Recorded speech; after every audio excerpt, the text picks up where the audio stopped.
Hello guys, welcome platform. आखिरी तीन दिन के अंदर में अभी आपके अंदर में एक जो उथल पुथल मची हुई है उसके बारे में आज मैं आपके सामने बात करने वाला हूं। और रीजन ये है कि आखिरी 3 दिन के अंदर में एक्चुअली आपको सही तरीके से क्या करना चाहिए जिससे कि आपका संडे 4 फेब को मॉर्निंग 9:30 पे अगर आप गेट का एग्जाम देने के लिए बैठे हैं तो वहां पर आपका जो कॉन्फिडेंस लेवल हो वो अलग हो। तो वहां पर सबसे पहले जरूरी आपको कुछ चीजें फॉलो करने की जरूरत है। कुछ पॉइंट्स मैं आपको बताने जा रहा हूं एक शॉर्ट टर्म में। अगर इन पॉइंट्स को अगर आप फॉलो करते हो तो डेफिनेटली आपको संडे के दिन बहुत आपको हेल्प मिलने वाली है। पॉइंट नंबर 1 ये है कि जितने भी मेरे स्टूडेंट जो गेट एग्जाम केमिकल इंजीनियरिंग से संडे के दिन देने जा रहे हैं, पहला काम आप सबको ये करना है कि किसी भी कीमत पर आपको अभी बचे हुए 3 दिन के अंदर में पैनिक नहीं होना है, स्ट्रेस नहीं लेना है, टेंशन नहीं लेना है, डिप्रेशन फील नहीं करना है, डिमोटिवेट नहीं होना है। मतलब जितनी भी नेगेटिविटी है वो आपके पास नहीं होनी चाहिए। एक मैंने लाइन यहां पर लिखी हुई है, never give up because you are a true warrior. अगर आप सही में अगर एक सच्चे योद्धा हो तो कोई भी योद्धा जो है ना आखिरी सांस तक जो है ना लड़ना नहीं छोड़ता है। पहला मोटिवेशन आपको अपने अंदर ये लेकर के आना है कि मैं गिव अप नहीं करूंगा। पहला पॉइंट ये। दूसरा पॉइंट ये है कि आपको टेक्निकली क्या करना है। तो टेक्निकल पोर्शन के अंदर में जितने भी सब्जेक्ट्स आपने पढ़े हैं जिनमें आपको कॉन्फिडेंस है उन सभी सब्जेक्ट का एक बार अच्छे से रिवीजन जरूर कर लीजिएगा। बिकॉज एक परफेक्ट रिवीजन ये है कि जितना भी आप वहां पर क्वेश्चन देखने वाले हैं सारे के सारे क्वेश्चंस ऐसे होंगे जो आपके सिलेबस का 20% पार्ट होता है, उससे मैक्सिमम आपके कोर्स के जो क्वेश्चंस होते हैं वो कॉन्सेप्ट्स रिपीट होते हैं। इसलिए अपने नोट्स को बहुत अच्छे से रिवाइज कर लीजिएगा। एंड इसके साथ साथ में जितने भी फंडामेंटल फॉर्मूलाज हैं, जितने बेसिक फॉर्मूलाज हैं वो जरूर याद होना चाहिए। क्योंकि तीसरा पॉइंट जो बताने जा रहा हूं वो तीसरा पॉइंट आपका मैथ एप्टीट्यूड वाले सेक्शन से है। अगर आपको अपनी रैंक अपना स्कोर अच्छा चाहिए, आपको खुद को हैप्पी देखना चाहते हैं, तो वहां पर सबसे जरूरी चीज ये है कि मैथ और एप्टीट्यूड। एप्टीट्यूड के अंदर भी बेसिक फंडामेंटल फॉर्मूलेज होते हैं। मैथ के अंदर भी हमारे पास में बेसिक फंडामेंटल फार्मूला, जिसकी शीट अभी सलीम सर ने आपको प्रोवाइड कर दी है। फार्मूला शीट नहीं है, डाउनलोड करिए तुरंत ऐप पर जाकर के। आपके अगर ये 30 नंबर 28 मार्क्स का जो फाइट है, अगर आप इसमें सपोज मान लीजिए अगर आप 70 से 80% खेल जाते हैं, उम्मीद करिए कि आप कट ऑफ के कितने क्रॉस पहुंच जाएंगे। तो पहला सबसे इंपॉर्टेंट चीज मैथ और एप्टी के भी फॉर्मूलाज आपको बहुत अच्छे से याद रखने हैं।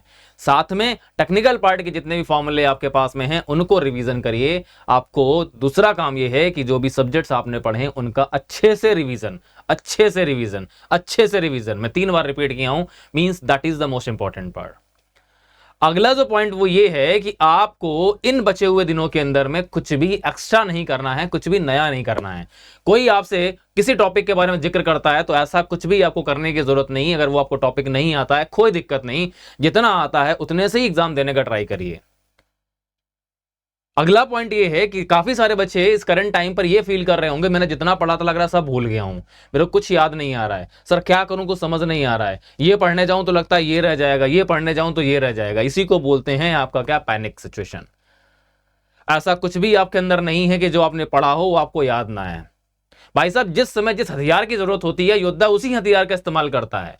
वो बार बार जब लड़ रहा होता है तो बार बार ये चेक नहीं करता है कि मेरे पास मेरा खड़ग है कि नहीं, मैं तलवार लाया हूं कि नहीं, मेरी तोप काम कर रही कि नहीं। बिकॉज आप हर चीज पहले चेक कर चुके हो, आपने हर चीज पहले से प्रिपेयर की है। लास्ट टाइम में आपको बार बार ये देखने की जरूरत नहीं कि मेरे को ये आता है कि ये आता है, आपको आता है।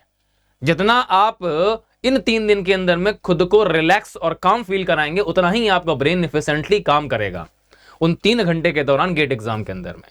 तो सबसे पहला काम यही आपको करना है कि आपको आता बहुत कुछ है लेकिन आप पैनिक सिचुएशन की वजह से, आप ओवर थिंकिंग की वजह से खुद को क्या कर रहे हैं, स्ट्रेस फील करा रहे हैं। सबसे अच्छा पॉइंट वो ये है कि don't feel over confidence. Over confidence में मत रहिएगा, क्योंकि ओवर कॉन्फिडेंस भी एक ऐसी चीज है जो कभी ना कभी आपको नुकसान पहुंचाती है। कितना भी आपकी प्रिपरेशन अच्छी हो, कितने भी आपके अच्छे मार्क्स आए हों, मैं हमेशा आपसे बोला हूं कि टेस्ट सीरीज के मार्क्स आपके रिजल्ट नहीं हैं, वो परफॉर्मेंस नहीं है, वो एक सिर्फ आईना है कि आपकी प्रिपरेशन का लेवल क्या है।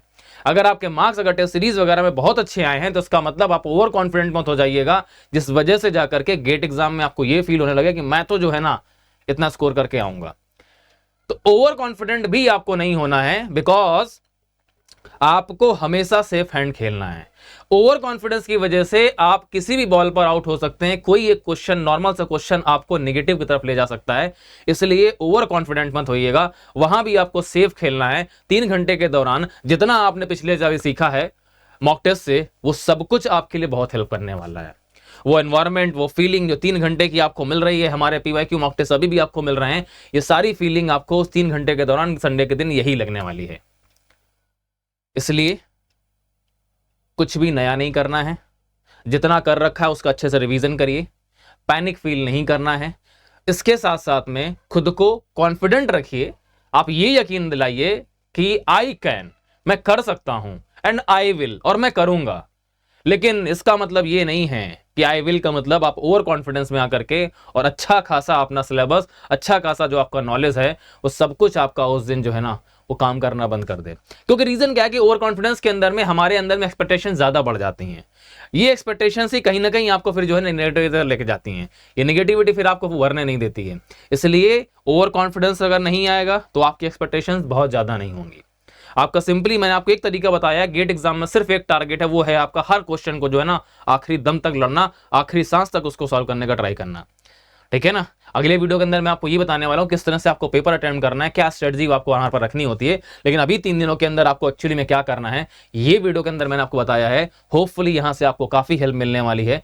कैसे चीजों को प्लान करना है, क्या करना है, क्या नहीं करना है, ये आपको इस वीडियो के अंदर पता चला है। नेक्स्ट मेरा वीडियो आएगा, उसके अंदर में एक्चुअली 3 घंटे को आपको कैसे हैंडल करना है, कैसे ऑप्टिमाइज करना है, बिकॉज वी आर अ काम का इंजीनियर, वी शुड ऑप्टिमाइज, हमें कैसे ऑप्टिमाइज करना है, ये सब आपको बताऊंगा मैं नेक्स्ट वीडियो के अंदर में।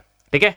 So don't be panic, never give up, because you are a true warrior, you are a true Kami warrior। इसलिए आपको गिव अप नहीं करना है। सबसे पहला कंडीशन ये है, जितने भी लोगों ने एडमिट कार्ड डाउनलोड किया है, एग्जाम देने जरूर जाना। और मेरे को पता है कि अगर आप हमारे सच्चे स्टूडेंट हो तो अभी हमारे पास लास्ट जो आपको मैंने डेटा दिखाया था, उस डेटा में जो नेगेटिव की तरफ लोग मूव कर रहे थे 700-750 लोग, आप उससे बहुत अच्छे हो। जितना भी करके आओगे, सॉलिड करके आओगे, भले ही आपके मार्क्स कट ऑफ तक पहुंचते हैं या फिर नहीं पहुंचते हैं। इसलिए हर एक चीज आपको पता है। बस जितना भी प्रीवियसली आपने सब कुछ किया है उसको एक बार शांत मन से मेमोराइज करिए, फोकस करिए और कंसंट्रेट करिए, बिकॉज ये आखिरी युद्ध नहीं है, दिस इज अ बिगिनिंग। ठीक है। So best of luck, thank you, take care and don't be panic.